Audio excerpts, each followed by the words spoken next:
Have you ever went through a phase where you just wanted to stop taking medication to the point where you just cut everything cold turkey and said, you know what, I'm sick of it. Like, you know. Even pain medication, like all medication. I mean, yeah. I mean, from pain meds to hydroxyurea. I mean, yeah, just that whole thing. Yeah, I'm not taking the hydroxy or the Oxbryta. I was taking both of them. Mm, They My doctor said they had helped my counts, and they got the numbers up, my hemoglobin's up, because my hemoglobin stays low. It stays about 7 8, okay. and I had hit like the 10th. And as you heard, my doctor was trying to tell me the hydroxyurea, it's good for your organs, even if it's not helping the pain episodes. It protects the organs somehow. So, um, I mean, since we're talking about it, I'm thinking maybe I should try going back on it and just to give it another chance because I am getting older and I Mm, am starting to be more concerned about my health in those other types of ways, and like getting or whatever. It's just you have to be more concerned about what you can do to prevent illness, you mhm. know. So I might start trying it again, but in terms of pain medicine, i'm just I'm in like chronic pain. So I mean, part of me, I feel like my pain tolerance might not be where it should be because of taking the pain medicine. That makes sense. Yes. So um it might lower my tolerance. It might make me more dependent on it, and I'm not certain that taking pain medicine every 4 to 6 hours is good for you. Um, right, exactly. It's like it feels like the lesser of two evils because Yes. I shouldn't be in pain all the time. It's one of those.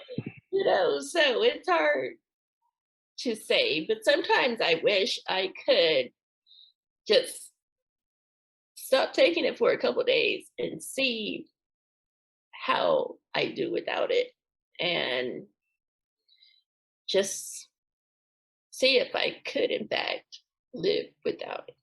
Um, but I feel like if I start taking care of myself, if I started eating better, or, you know, I can.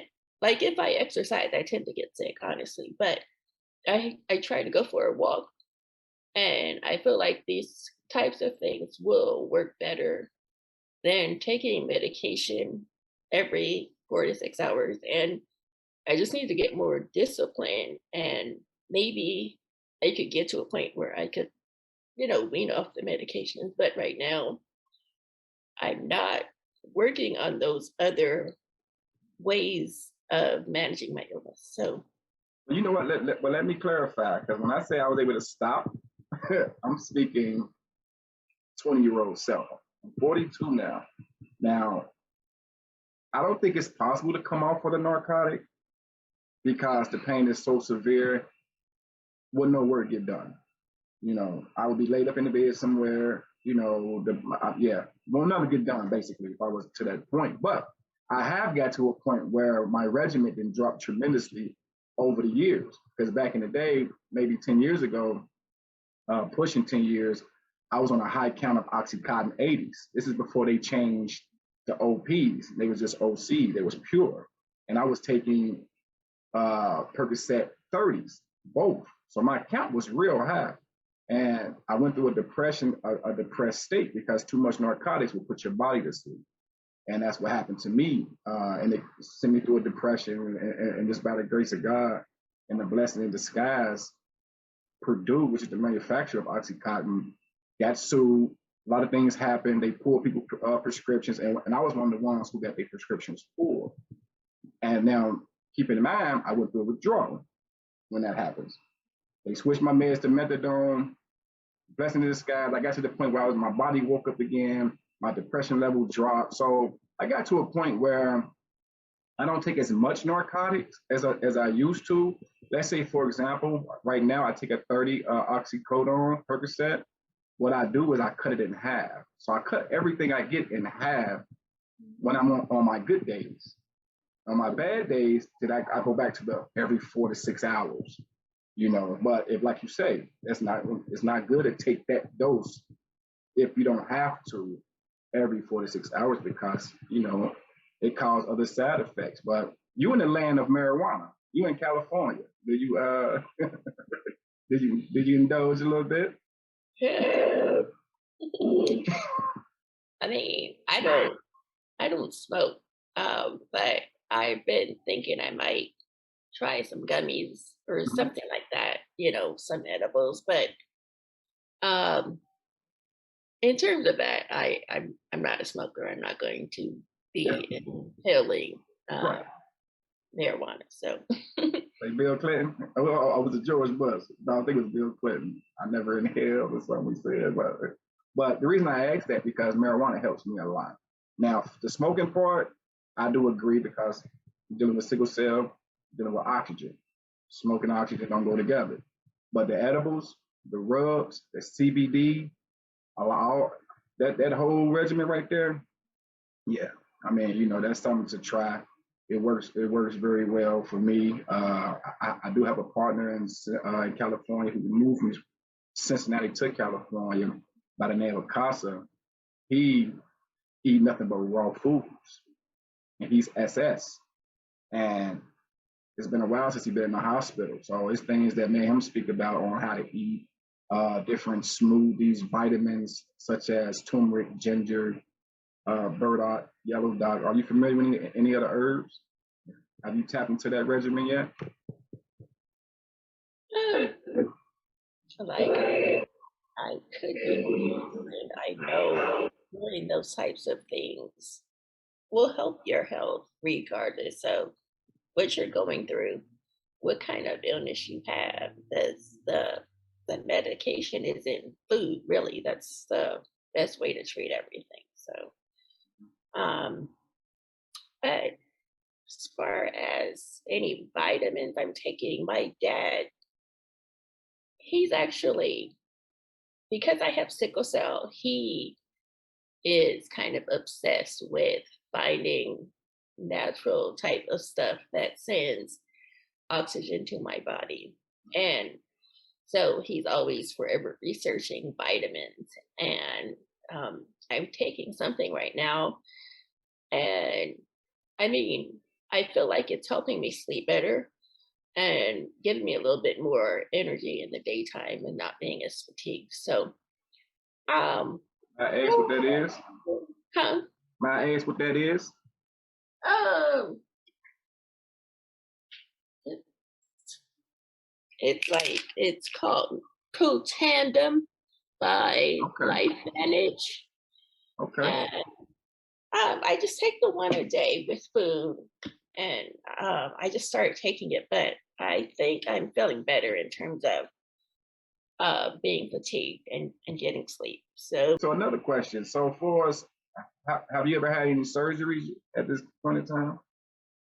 yes, I I had I had my gallbladder out a while ago. I was maybe like 14 or somewhere around there. And I can't remember. I'm not really good with remembering things like that. I'm sorry.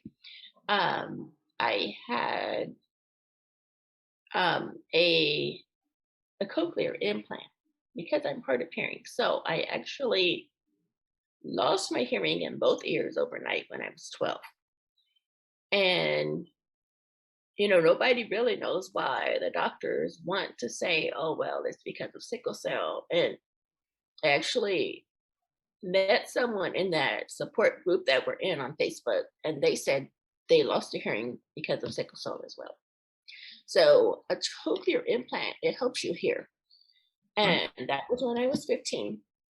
And then I had a portacatheter put in when I was 17. That was my first one.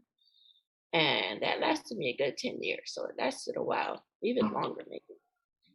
And about 2, 3 years ago, my appendix burst.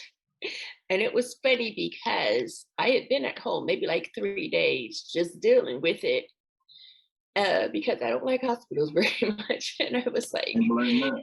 no, my pain tolerance is kind of high or whatever. So I went in there finally and I was like, my stomach's hurting. And they were like, okay. And then they realized, that my appendix was, swollen or whatever it's called. And they gave me medicine right away. They were like, oh, you poor thing, you must be in so much pain. I can't believe you didn't come and blah, blah, blah. But they just started giving me morphine like right away. I didn't even have to ask for anything. They were like, we know you're in pain. We want you to not be in pain. And the thing is, it's like when you're in there for sickle cell, you're practically begging Right, for that's why I'm pain. laughing. That's why I'm laughing. Like they offered you, like, But it's like yeah, they can comprehend appendix pain because right. that's something that everybody goes through. And I feel like they can't wrap their heads around sickle cell pain because they have never experienced it. They Mhm. don't really know that many people that have. And I think it's just so foreign that they don't understand what it's like.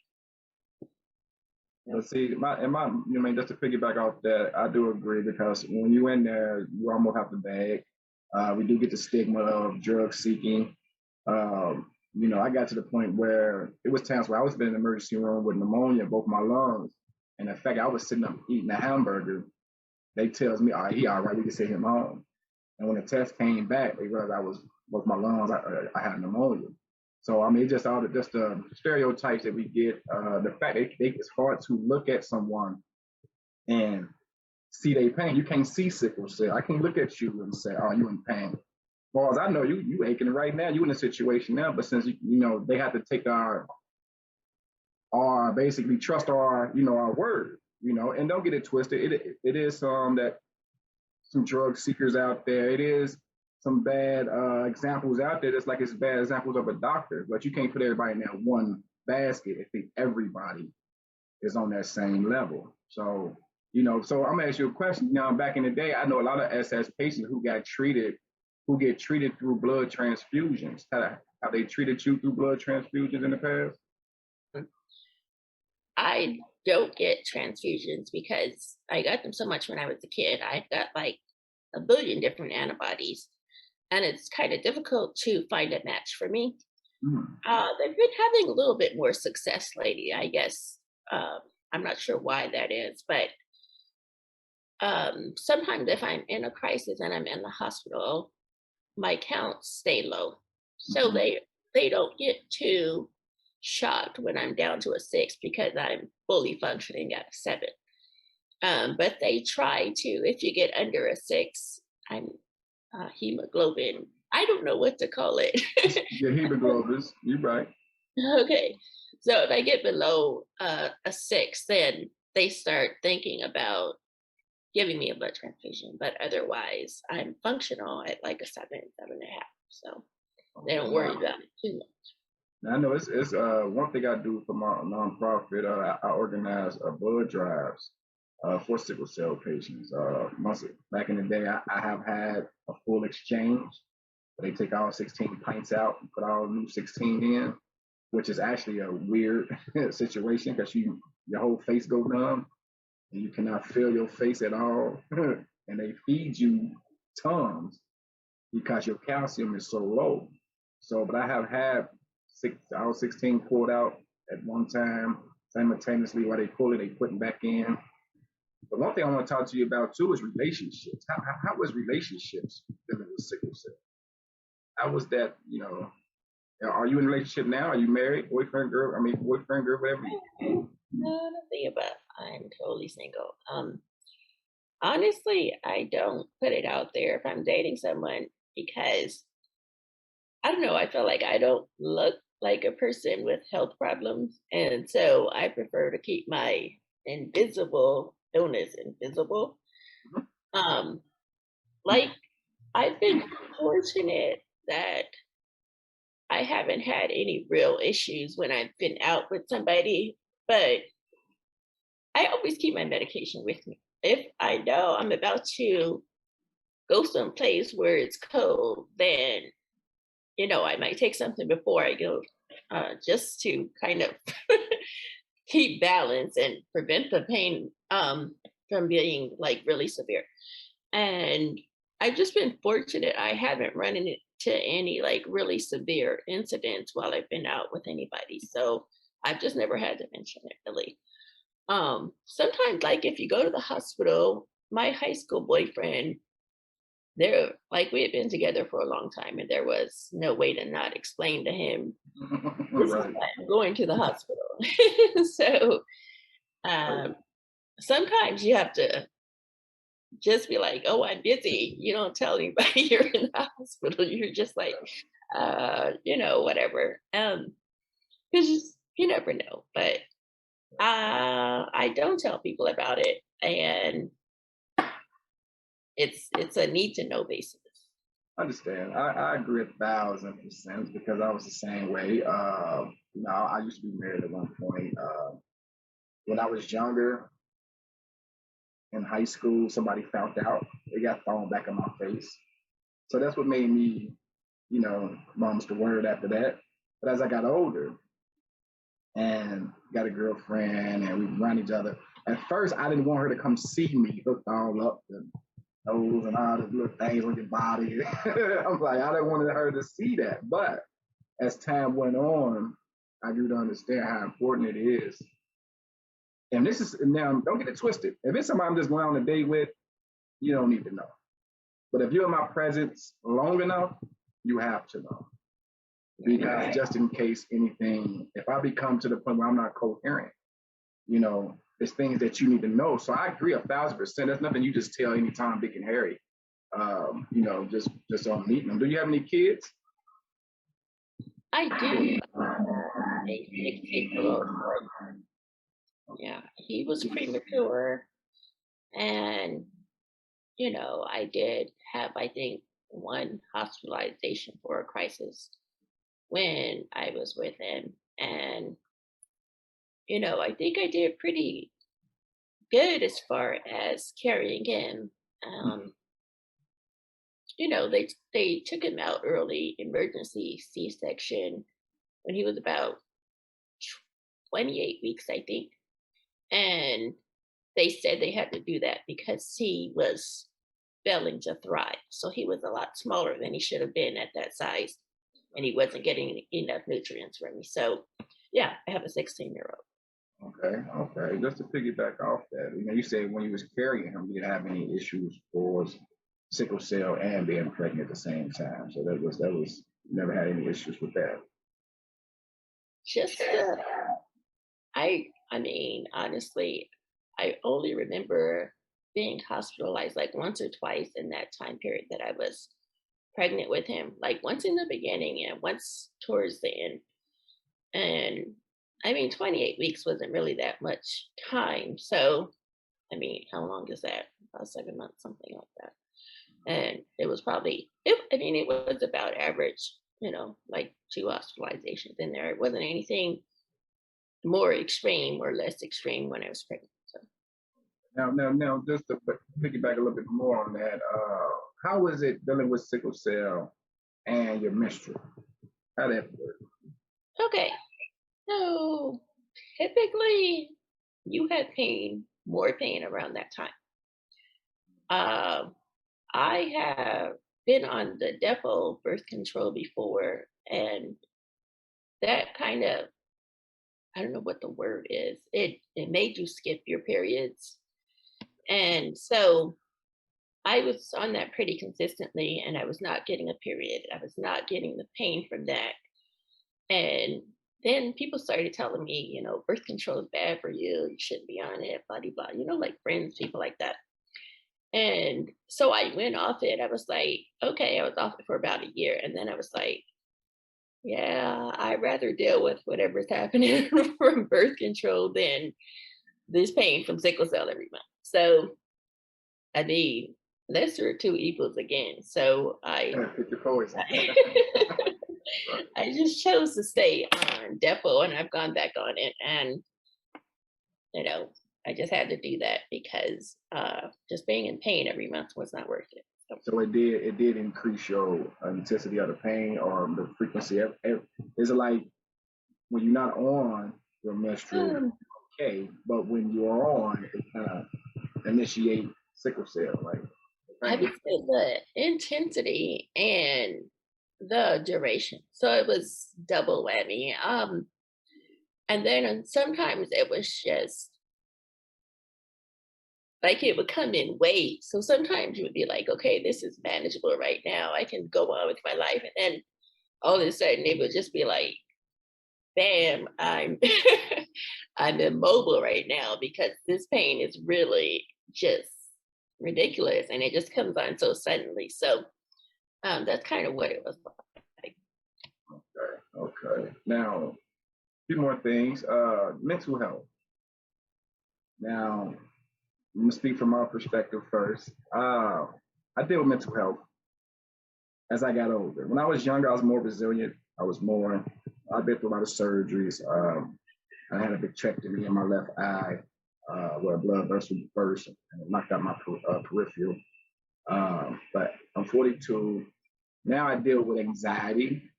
Uh, so I battle with certain mental health now to the point where I got me a therapy dog, the Boston Terrier, named Loyalty. How is your mental health in sickle cell? Like, do you battle with or ever dealt with Yeah, anything on that level? I'm actually diagnosed with bipolar 1, and I was diagnosed about 10 years ago. But the thing about it is, I never really felt like I had depressive episodes, which I don't know if that's how it typically is with bipolar 1. But for me, I kind of felt like when I got down in life, I got depressed or whatever, stressed out, that would bring on a sickle cell crisis. And so with that, I maybe didn't notice the depression underneath because I'm dealing with real life pain. You know what I mean? Yes, yes. So I probably do get depressive episodes, but I don't think I'm aware of them because the sickle cell is being brought out by it, if that makes sense. Mm-hmm. Okay. Um, so yeah, it's been about 10 years since I was diagnosed with it, with bipolar. Okay. Yeah, I know, like I said, that's what I wanted to bring that up for, for is that. But I don't mean to backpedal. What was those two medications you named that you said you tried? You said oxybridone. Um, Hydroxyurea. It was oxybridone, or something like Yeah, I think that's what it is. that. Oxybrita. They call it something else. It was two of them. I remember it was two of them. It wasn't hydroxyurea. It was the two newest ones. That's all those. Right. Yeah, it's the two latest. Maybe they may be about 4 years old now. Three out there right now. There was another one I was getting where it's a monthly infusion that starts with a out of Dale or something like that. So I Okay. was doing that one. And I was just doing that because I have the port. And if you have to get your port flushed every time, I have to go to the infusion thinner. So I was like, I might as well try it.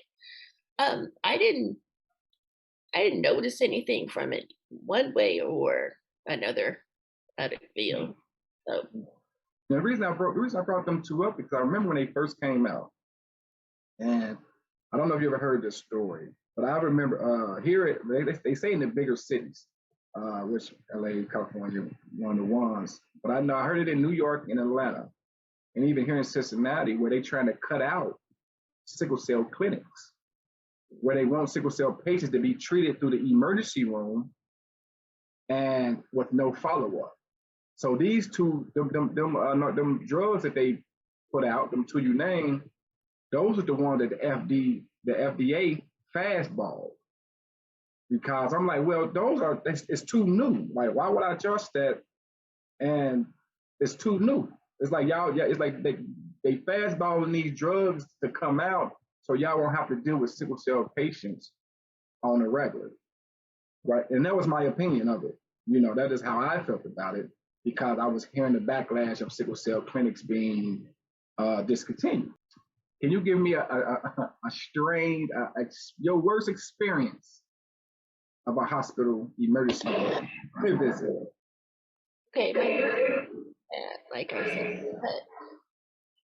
I remember one time being in the ER and telling these people I was in pain, and they were just giving me like a tiny dose of medication. And I was just like, I'm in pain, I'm in pain, I'm in pain. I was like, I need more. And then it got to the point where they were like, we're not giving you any more medicine. So it's time for you to go home. And I was like, I can't go home. I'm in pain. And I was starting to like basically be told that I had to leave or else. Like basically they brought security in to escort me out in the middle of a sickle cell crisis. And they didn't want to treat me and I got thrown out by security. That's yeah. I got a similar story. Same way. Police walked me out. Like I'm like, I just had a situation recently, maybe a month ago now. Well, 2 months. I was in the hospital and they put a PIC line in. The lady stuck me maybe 6 times before I'm telling her where to stick me at. And we all know this part of your arm is one of the first things to go. Like, I mean, you lose this by the time you're 10 years old. Like, this, and she got in the pit of my arm, like, I'm like, well, you're not gonna find anything right there. I'm like, well, can you go to my hand? So she was like, well, then she want to go with my hand with a 20 gauge. No, you cannot put anything bigger than the blue one, or maybe even butterfly. So she stuck me so many times, and I'm like, okay, they stuck me. They give me no pain meds. I'm aching, third-degree pain. I'm like, okay. Then they come in there with a Dilaudid, broke it in half, and gave me. I said, I'm out. I said that took the cake. They ain't treat me like I'm a dope face. I don't like to be treated like that. Like, so I get kind of mad, and so. But I have had some of the most disrespectful experience with a lot of these doctors, and I learned that since sickle cell affect majority people of color, of black people, basically, they don't understand that it's easy to blackball a community of people when there's only a certain number of them. When only a certain number of people deal with a certain chronic illness. If you're talking cancer, diabetes, that affects everybody. Sickle cell only affects a particular race. So it's a lot easier to get treated that way. This is why I do what I do here, just to bring more awareness about it.